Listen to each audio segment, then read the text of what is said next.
ఈరోజు నువ్వు అనుకుంటున్నావు, నేను ప్రేమించిన నా భర్త నన్ను విడిచిపెట్టింది, నేను ప్రేమించిన నా భార్య నన్ను విడిచిపెట్టింది, నేను ప్రేమించిన నా బాయ్ ఫ్రెండ్ నన్ను విడిచిపెట్టిండు, నేను ప్రేమించిన నా గర్ల్ ఫ్రెండ్ నన్ను విడిచిపెట్టింది, ఇక నన్ను ప్రేమించేవారు ఎవరు లేరు, ఇక నేను చనిపోతానని చెప్పేసి నేను ఇక నేను ఆత్మహత్య చేసుకుంటానని నువ్వు ఆలోచిస్తున్నావు.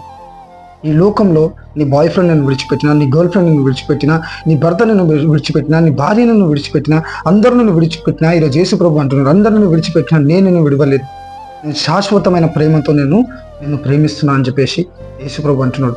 ఈ లోక ప్రేమలన్నీ మోసకరమైన ప్రేమ, యేసు ప్రభు ప్రేమ నిజమైన ప్రేమ. అది ఈరోజు నీకు ఏదైతే తలంపులు, చనిపోదామని ఆత్మహత్య చేసుకుందామని తలంపులు వస్తున్నాయో అవన్నీ సాతాన్ దగ్గరికి వెళ్ళి వస్తున్నాయి. సాతాన్ మాటను వినకు. నువ్వు చనిపోతా అని చెప్పేసి తలంపులు వస్తున్నాయి కదా, ఈ ఆత్మ నీది కాదు, దేవుని ఆత్మ ఇది. దేవుడు ఎప్పటి వరకైతే ఈ లోకంలో మనం సజీవ లెక్కలు పెడతారో మనం అప్పటి వరకు ఉండాల. దేవుని ఆత్మని మనము చంపొద్దు. చనిపోయిన తర్వాత ఎక్కడికి వెళ్తావు నీకు తెలుసా? నరకానికి వెళ్తావు. ఆత్మహత్య చేసుకుంటే ఎక్కడికి వెళ్తావు? నరకానికి వెళ్తావు. అక్కడ అగ్ని ఆరదు, పురుగు చావదు, అక్కడ ఎంతో వేదన పడతావు.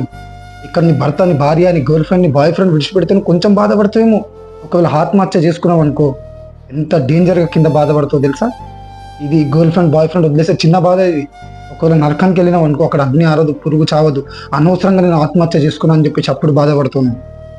నా సహోదరుడా, ఆత్మహత్య అవి చేసుకోవద్దండి. మనం భర్త ప్రేమించకపోయినా, భార్య ప్రేమించకపోయినా, గర్ల్ ఫ్రెండ్ ప్రేమించకపోయినా, నీ బాయ్ ఫ్రెండ్ను ప్రేమించకపోయినా, నీ తల్లిదండ్రులను ప్రేమించకపోయినా, నీ స్నేహితులను ప్రేమించకపోయినా, నీ బంధుమిత్రులను ప్రేమించకపోయినా, అందరిని విడిచిపెట్టినా ఈరోజు యేసు ప్రభు నిన్ను ప్రేమిస్తున్నాడు అండి. శాశ్వతమైన ప్రేమతో ఆయన నిన్ను ప్రేమిస్తున్నాడు. అందరిని విడిచిపెట్టిరా, నిరీక్షణ లేదా నీ జీవితంలో? ఈ బైబిల్ని చదువు, యేసు ప్రభు దగ్గరికి రా. ఎంతోమంది జీవితాలను బాగు చేసిన వాక్యం ఇది. ఆది అందు వాక్యం ఉండను, వాక్యం దేవుని యొద్ద ఉండను, ఈ వాక్యమే దేవుడే ఉండను. అన్ని ట్రై చేసినవా? అన్ని మోసపోయినవా? ఎక్కడ నీకు సమాధానం దొరకలేదా? ఒక్కసారి ట్రై చేయి. నువ్వు హిందువు కావచ్చు, ముస్లిం కావచ్చు, క్రిస్టియన్ కావచ్చు, నువ్వు సిక్ కావచ్చు, ఏ కులమన కావచ్చు, ఏ మతమన కావచ్చు, యేసు ప్రభు అందరికీ దేవుడు. ఒక్కసారి బైబిల్ను కూడా చదివి చూడు. నీ ప్రతి తలంపుల నుంచి దేవుడు నీకు విడుదలని ఇవ్వబోతున్నాడు. దేవుడు నీ జీవితాన్ని కడతాడు, నీ కుటుంబాన్ని కడతాడు దేవుడు. ఒకవేళ నీ ప్రేమించిన వారు నీకు దూరం అయిపోయారు, అది నీ మంచిగా దూరం చేస్తాడు దేవుడు. ఏది జరిగిన దేవుని చిత్తానుసారంగా మన జీవితంలో జరుగుతుందండి.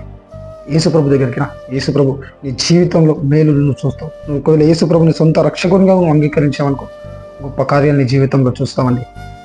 చనిపోయే తలంపులు మనం రానియొద్దు, ఆత్మహత్య తలంపులు రానియొద్దు. మనం దేవుని దగ్గరికి రా. దేవుడు నిన్ను ప్రేమిస్తున్నాడు.